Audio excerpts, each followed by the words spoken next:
ভাই ছোট ভাইয়ের প্রতি কলিজা ভাঙ্গা মোহাব্বত, এইটা যদি ছোট ভাইরা বুঝতো কোনদিন বড় ভাইয়ের সাথে বেয়াদবি করত না।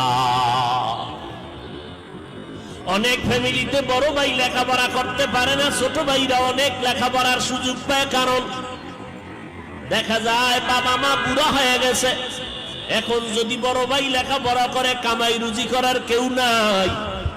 বড় ভাই কয় না বাবা তুমি কষ্ট করিও না, আমি কামাই রুজি করি, লেখাপড়া বেশি করা লাগবে না, আমার ছোট ভাইরে পড়াই।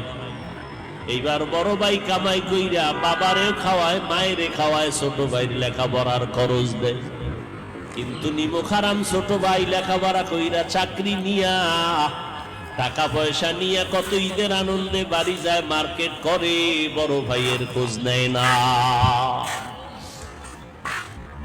ইউসুফ নবী বলতেছেন আমারে কুয়ার মধ্যে যখন ফেলে দিল, আমার শরীরের পোশাক খুলতেছে, রশি লাগাইতেছে, তখন আমার কেউ নাই, অন্ধকার কূপের ভিতরে, জঙ্গলের ভেতর।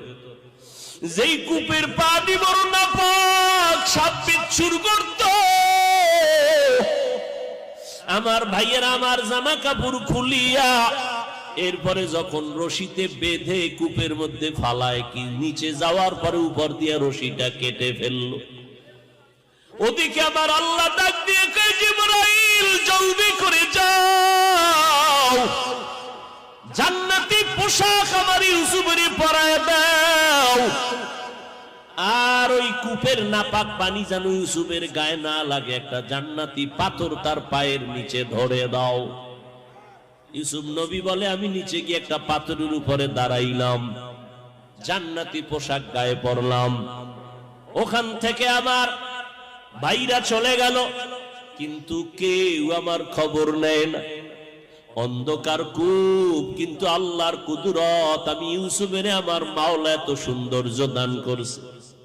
অন্ধকার দিয়া চলতে কোনো বাতি লাগে না, ইউসুফের চেহারায় আলোকিত হয়ে যায়। অন্ধকার খুব ভালো হয়ে গেল আমার চেহারায়, কিন্তু আমারে ফালাইয়া ভাইরা চলে গেল, খবর নাই। এখন আমি কেমনি উঠবো? ওখানে বসে আছি, চোখের পানি সারি, আমার বাবায় না জানি বেহুশ হয়ে গেল। কিন্তু আমার বড় ভাই মাঝে মাঝে আইসে একটু তাকায় তাকায় খবর নেয়ার কথা বল, আমার জন্য রশি দিয়া নাস্তা দেয়, আর বলে ভাই কাঁদিস না, আমি গোপনে আসছি, ওরা যদি জানে আমারে মেরে ফেলবে, কারণ আমি বড় ভাই সহ্য